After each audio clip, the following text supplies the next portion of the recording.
that got away. How sorry were you? Kasi diba, yung the one that got away, talaga yun yung mga pinagsisihan eh. Bakit ko to napalampas? Bakit hindi ko naalagaan? Why did I mess up? Were you really sorry? How sorry were you?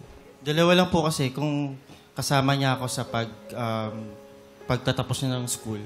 Or baka pag hindi, baka mas lalo din siyang makapagtapos. Yeah, but were you sorry? Were you regretful? Sorry ako and thank you. Hindi, I mean, were you, you felt sorry, hindi yung nag-sorry ka, yung, nagsisisi.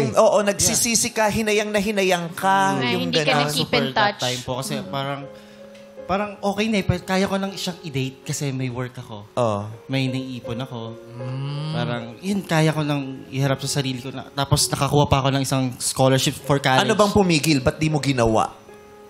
Kasi may pagkakataon na, di ba yung mga totoo natin, nagiging single na rin naman sila, di ba? Yung, ay, wala na sila. Yes. Pero feeling mo, meron kang damdamin sa kanya at mahalaga siya sa'yo, di ba? Bakit? Yeah, hindi naman mawawala talaga. Bakit hindi ka gumawa ng paraan para muli mong makamit yung totga mong lumampas sa iyong pala? Lalo na ngayon, wala nang single na si Jasmine. Oo, para hindi na natin ituloy yung search.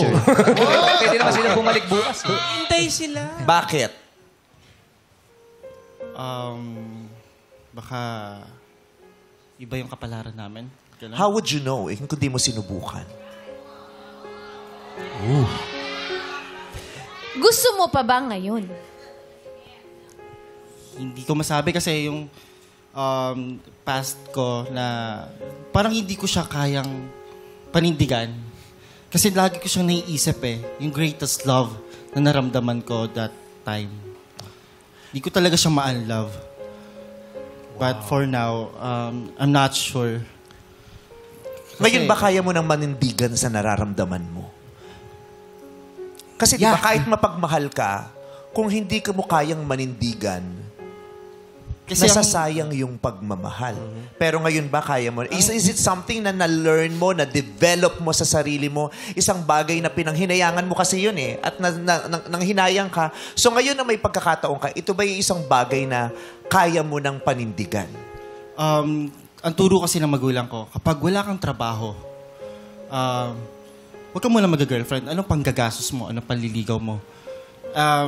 And then, ang turo din sa akin sa simbahan, date to marry. Kung sino yung date mo, i-pursue mo siya at tignan mo siya na ito na yung makakasama mo habang buhay.